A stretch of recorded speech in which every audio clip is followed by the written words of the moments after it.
दोस्तों, आज की खास वीडियो में मैं आपसे बात करने वाला हूं माघ मास की अमावस्या तिथि के बारे में। माघ मास की अमावस्या तिथि कब है? 9 या 10 फरवरी। अमावस्या तिथि कब प्रारंभ हो रही है, कब समाप्त हो रही है? पूजा का शुभ मुहूर्त, पूजा विधि और इस दिन किए जाने वाले 3 विशेष कार्यों के बारे में। और आज के दिन किन बातों का ध्यान रखना चाहिए, कि नियमों का पालन करना चाहिए और कौन सी वह गलती है जो आज हमें भूल से भी नहीं करनी चाहिए। क्योंकि देखिए, अमावस्या तिथि पितरों को समर्पित होती है और इसलिए अगर हम अमावस्या तिथि पर कोई भी गलती करते हैं, कोई भी ऐसा कार्य करते हैं जो आज हमें नहीं करना चाहिए, तो इस पर हमें पितरों की कृपा प्राप्त नहीं होती है। पितरों को कष्ट होता है तो हमारे जीवन में परेशानियां बढ़ती हैं, दुख बढ़ते हैं, कष्ट बढ़ते हैं और सभी प्रकार के हमारे कार्यों में बाधाएं आती हैं। चाहे संतान प्राप्ति हो या फिर धन प्राप्ति हो या विवाहित या और कोई समस्या हो, ये सभी कार्य आपके बाधित हो जाते हैं।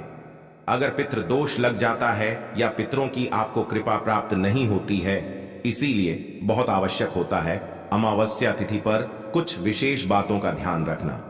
और दोस्तों, साथ ही हम जानेंगे कि मौनी अमावस्या के दिन कितने समय तक, मतलब कितनी देर तक मौन रहना चाहिए, कौन से नियमों का पालन करना चाहिए, कौन से कार्य है जो आज हमें जरूर करनी चाहिए और कौन से वह कार्य हैं जो आज हमें भूल से भी नहीं करना चाहिए, और सुहागिन महिलाओं को किन बातों का ध्यान रखना चाहिए। तो आज की इस वीडियो में हम आपके संपूर्ण जानकारी देंगे, तो आप पूरा वीडियो अवश्य देखें। वैसे तो प्रत्येक ही मास की अमावस्या बहुत महत्वपूर्ण होती है, लेकिन माघ मास की अमावस्या को विशेष रूप से महत्वपूर्ण माना गया है। इस अमावस्या को मौनी अमावस्या कहा गया है।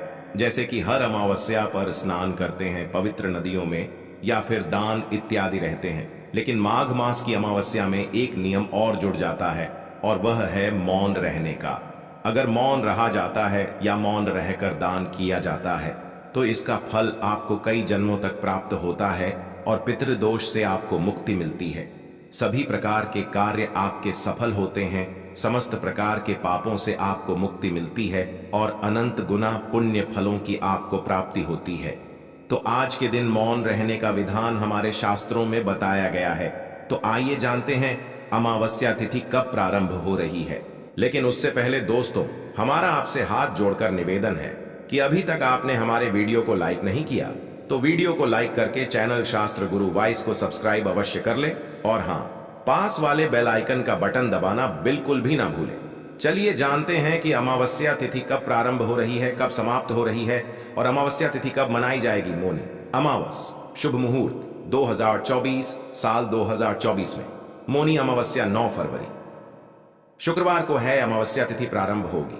9 फरवरी प्रातः काल 8:02 पर अमावस्या तिथि समाप्त होगी। 10 फरवरी सुबह 4:28 पर ब्रह्म मुहूर्त होगा। सुबह 5:02 से सुबह 6:01 तक स्नान दान और पूजा का समय होगा। सुबह 7:05 से पूरे दिन अभिजीत मुहूर्त होगा।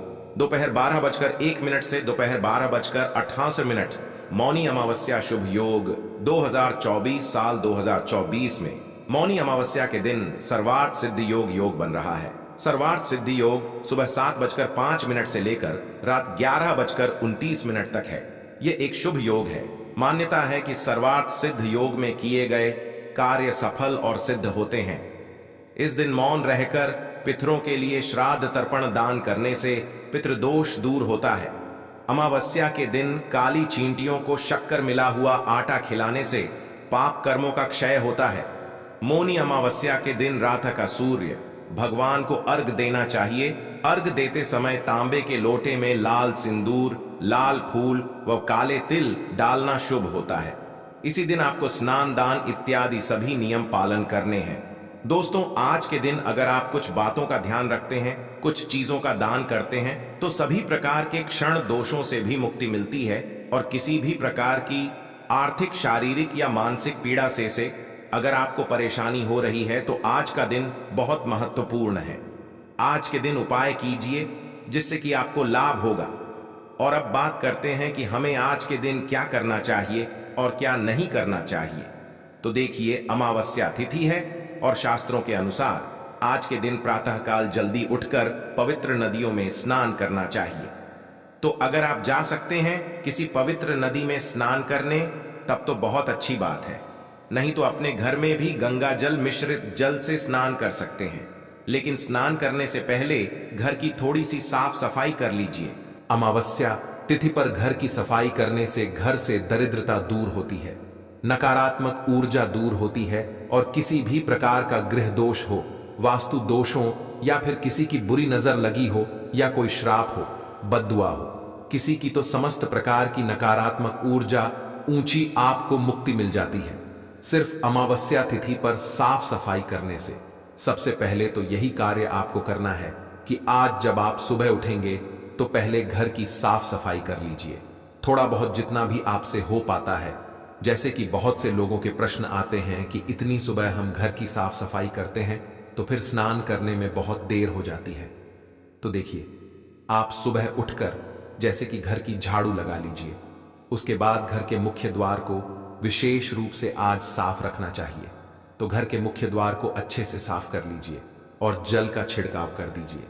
घर की चौखट आज जरूर साफ होनी चाहिए। घर की चौखट पर थोड़ा सा पानी डालकर और अच्छे से धो लीजिए, यह बहुत आवश्यक है। तो घर में आप थोड़ी कम भी सफाई करेंगे तो चलेगा। स्नान करने के बाद आप जैसे कि दिन में भी साफ सफाई करते हैं, आज के दिन अगर घर से जाले उतारे जाते हैं, घर के कोने कोने की अगर साफ सफाई करी जाती है तो घर में जो परेशानियां होती हैं वह दूर हो जाती है। तो मान लीजिए कि अगर आप सुबह नहीं कर पाते हैं तो दिन में भी कर सकते हैं। तो सुबह आपसे जितना भी हो पाता है उतनी साफ सफाई कर लीजिए, लेकिन घर के मुख्य द्वार की सफाई जरूर कीजिए। घर के मुख्य द्वार पर जल का छिड़काव होना चाहिए। आज के दिन घर की चौखट जरूर धोनी चाहिए, क्योंकि कहा जाता है कि आज के दिन पितृ आपके दरवाजे पर जरूर आते हैं। किसी ना किसी स्वरूप में वह आपके घर आते हैं, अपने परिवारजनों के पास आते हैं।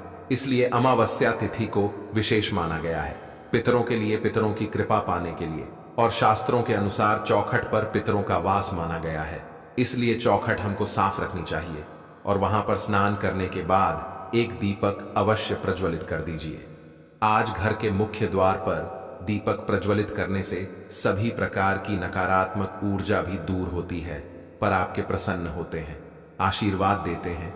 तो आपके घर में जो भी रुके हुए कार्य होते हैं वह पूर्ण होते हैं। और इसलिए सुबह स्नान करने के बाद आप घर पर एक सरसों के तेल का दीपक प्रज्वलित कर दीजिए। दीपक आपको प्रज्वलित करना है और घर का कोई भी सदस्य प्रज्वलित कर सकता है, जरूरी नहीं है कि घर की महिलाएं ही करेंगी, कोई भी सदस्यता प्रज्वलित कर सकता है। और हां, आज के दिन पवित्र नदियों में स्नान करने का विधान है।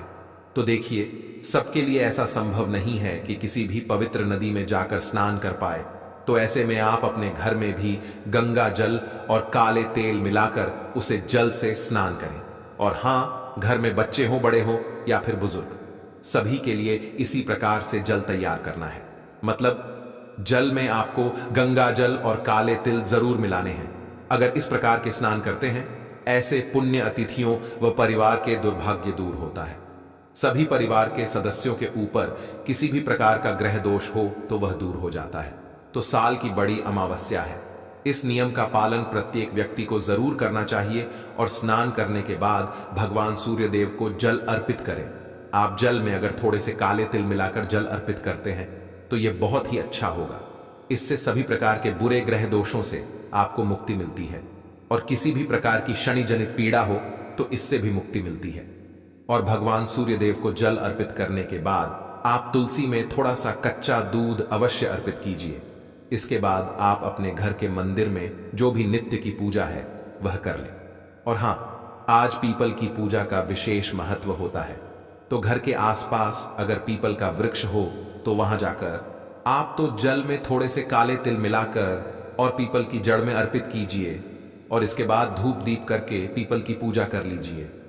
और हां, आज संध्या काल में पीपल के पास दीपदान अवश्य करना चाहिए।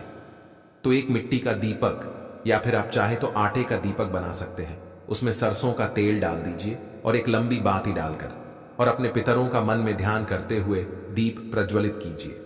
उसके बाद थोड़े से काले तिल उस दीपक में डाल दीजिए और अपनी परेशानियों से मुक्ति के लिए अपने पितरों से और भगवान शनिदेव से प्रार्थना कीजिए। इस प्रकार से अगर आप आज के दिन पीपल की पूजा करते हैं तो समस्त प्रकार के कष्टों से, दुखों से आपको मुक्ति मिल जाती है।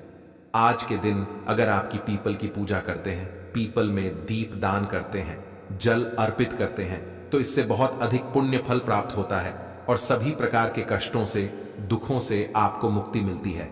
अब मान लीजिए कि आपके घर के आसपास कोई पीपल का वृक्ष ना हो, तो ऐसे में क्या करें? तो देखिए, घर के आसपास कोई शनि मंदिर मर में भी आप जाकर थोड़ा सा तेल अर्पित कर सकते हैं। शनिदेव पर आप दीप दान कर सकते हैं। और मान लीजिए कि आपके घर के आसपास शनिदेव का मंदिर भी ना हो, पीपल का वृक्ष भी ना हो, तो ऐसे में क्या करें? तो ऐसे में आपके घर के आसपास भगवान भोलेनाथ का मंदिर तो अवश्य ही, शिवालय तो हर जगह उपलब्ध होता है। तो ऐसे में अगर आपके घर के आसपास शिव मंदिर हो तो वहां जाकर भगवान भोलेनाथ के ऊपर काले तिल जल में मिलाकर अर्पित कीजिए और विधि विधान से भगवान शिव की पूजा आराधना कीजिए। वहां पर दीपदान कीजिए, तो इससे भी आपके समस्त प्रकार के जो ग्रह दोषों से मुक्ति मिल जाती है। तो आपके घर के आसपास जो भी सुविधा उपलब्ध, पीपल का वृक्ष, भगवान शनिदेव का मंदिर हो या फिर शिवालय हो, जो भी सुविधा आपके पास उपलब्ध हो, वहीं जाकर आप भगवान भोलेनाथ की, शनिदेव की और पीपल के पास पितरों की पूजा आराधना कर सकते हैं। और अगर तीनों चीजें आपके पास उपलब्ध हो तब तो अत्यंत भाग्यशाली है। आपको इस तरह स्थानों पर जाकर दीपदान करना चाहिए, जल अर्पित करना चाहिए और तेल अर्पित करना चाहिए।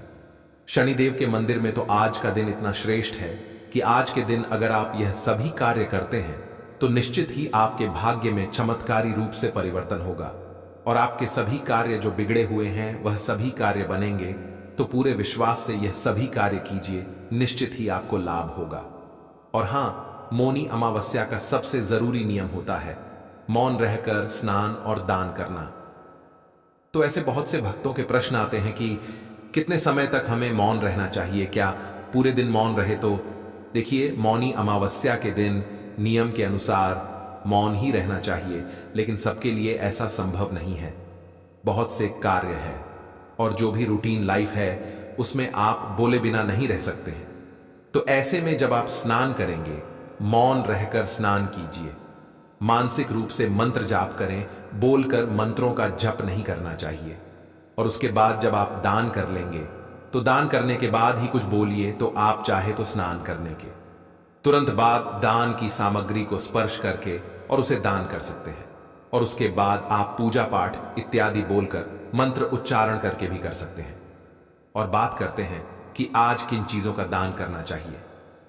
तो देखिए, अमावस्या के दिन काले तिल का दान करना श्रेष्ठ माना जाता है। इसके अलावा आप उड़द की दाल का दान कर सकते हैं, सरसों के तेल का दान कर सकते हैं, कंबल का यानी कि गर्म वस्त्रों का दान करना आज सबसे श्रेष्ठ माना जाता है। वस्त्रों का दान कर सकते हैं, कोई भी वस्त्र, अगर गर्म वस्त्र का दान करना चाहिए या कोई भी सामान्य वस्त्र भी आप दान कर सकते हैं। इसके अलावा धन का दान कर सकते हैं, अन्न का दान कर सकते हैं, सीधा दान कर सकते हैं, जैसे कि खाने की सामग्री निकालकर किसी ब्राह्मण के यहाँ, किसी जरूरतमंद के यहाँ भिजवा सकते हैं या किसी ब्राह्मण को, जरूरतमंद को घर बुलाकर भोजन भी करा सकते हैं। तो यह पूरी तरह से आपके ऊपर निर्भर करता है कि आप कौन सी चीज का दान करना चाहते हैं और कितनी संख्या में, कितनी मात्रा में दान करना चाहते हैं।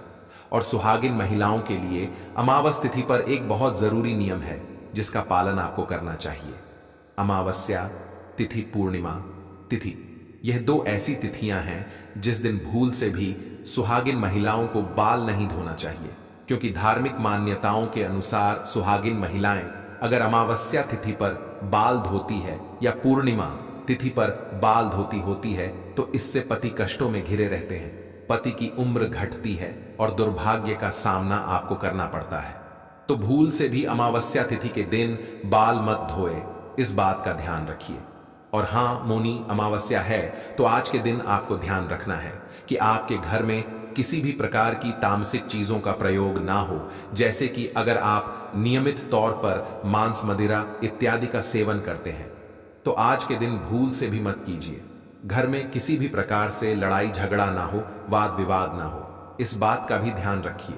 और हां, शाम के समय आपके घर के मंदिर में ईशान कोण में शुद्ध का एक दीपक अवश्य प्रज्वलित होना चाहिए, क्योंकि अमावस्या तिथि मां लक्ष्मी को अत्यंत ही प्रिय है। तो तो आज के दिन अगर आप मां लक्ष्मी की आराधना करते हैं, शुद्ध घी का दीपक जलाकर मां लक्ष्मी की पूजा आराधना करते हैं, तो हमेशा आपके घर में फिर लक्ष्मिका का वास बना रहता है। तो मौनी अमावस्या पर इन सभी बातों का ध्यान रखें। तो दोस्तों, उम्मीद करता हूं कि आपको यह जानकारी पसंद आई होगी। पसंद आई है तो लाइक कर